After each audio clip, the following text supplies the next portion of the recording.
আছো তোমরা সবাই? দেখো আজকে কদম ফুল নিয়ে চলে এসেছি তোমাদের জন্য। দেখো কত কদম ফুলের যেন সাজিয়ে এইটা। তাহলে আজকে কি তৈরি করে বুঝতেই পারছো, কদম ফুলের বা কদম পিঠা। তাহলে চলো কিভাবে তৈরি করি তোমাদের সঙ্গে একটু শেয়ার। এখানে আমি আতপ চাল ভিজিয়ে নিয়েছিলাম 30 মিনিটের মতন। সেটাকে ভালোভাবে তুলে জলটা ঝারিয়ে নিয়ে সিলবাটায় আমি ভালোভাবে বেটে নিচ্ছি। দেখো চালটা দানা দানা কিছুটা থাকলে অসুবিধা নেই, চালার দরকার নেই, তাহলে খুব সুন্দর হবে। একটু সময় ধরে ধৈর্য নিয়ে বাটবে চালটা বেটে এই যে একটা বোলের মধ্যে তুলে নিচ্ছি। চালের গুঁড়িটা আমি এর মধ্যে সব তুলে নেব, সব গুঁড়িটা এর মধ্যে আমি তুলে নিয়েছি।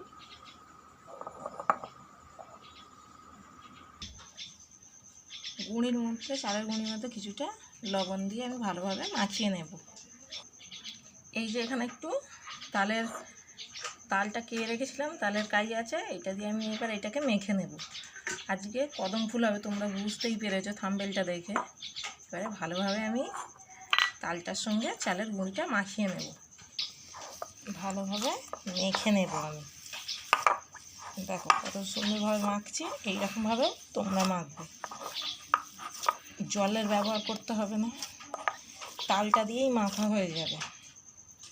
আর তোমরা যদি চাও এর মধ্যে কিছুটা চিনিও দিতে পারো, আমি চিনি দিইনি, যেহেতু আমি এর ভিতরে পুর দেবো, ওই জন্য আমি এর মধ্যে চিনি ব্যবহার করিনি। অনেকে পুর দিলেও চিনি ব্যবহার করে, কিন্তু আমি করছি না। হাঁড়ির মধ্যে আমি একটা কাপড় বেঁধে নিয়েছি, এতে জলটা গরমে বসিয়ে দেবো। যতক্ষণ ওইদিকে কদম ফুলগুলো তৈরি করবো, ততক্ষণ জলটা এদিকে গরমে বসিয়ে দিচ্ছি। 10 মিনিট আমি রেস্টে রেখে দেবো।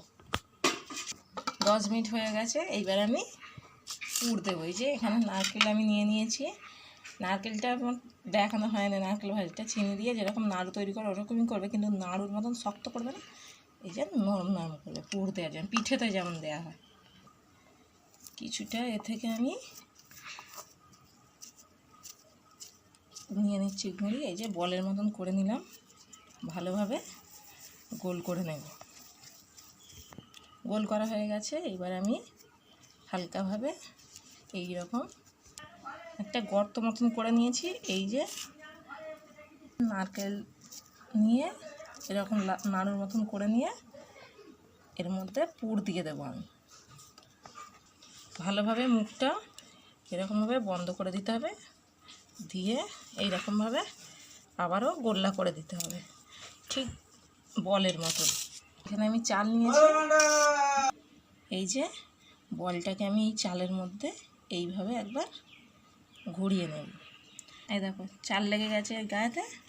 এইবারে আমি একটা প্লেট নিয়ে একটা একটা করে সবগুলো এরকমভাবে তৈরি করে নেব।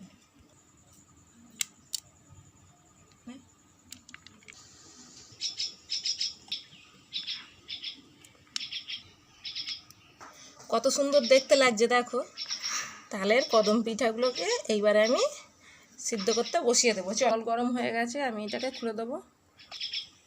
এটা খুলে এইবার আমি এক এক করে এর উপরে এইগুলো বসিয়ে দেব।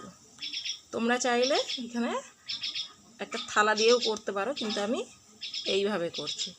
এই দেখো চারটেই ধরেছে, এর বেশি দেওয়া যাবে না, একদম গায়ে গায়ে দেওয়া যাবে না, তাহলে এই চারটে আবার পরে করবো। এটা এইবারে আমি ঢাকা দিয়ে দেবো। এইটা ঢাকা দেওয়া যাচ্ছে না, ওই জন্যে এইটাকে নিয়ে আমি এর মধ্যে ভালোভাবে ঢাকা দিয়ে দিচ্ছি। ঢাকনাটা খুলে দেখা যাক, কত সুন্দর দেখতে লাগছে দেখো গাইজ। হয়ে গেছে, এইগুলো এবার আমি তুলে নেব, একটা একটা করে আমি তুলে নেব।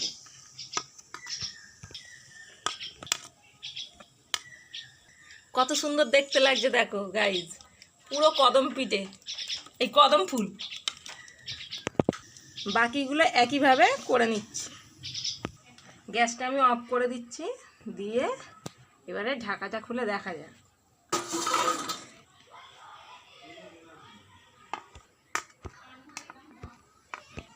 দেখো গাইস, সব আমার কদম ফুল তৈরি হয়ে গেছে, কত সুন্দর দেখতে লাগছে দেখো। তোমাদের একটা কেটে দেখাই, চলো।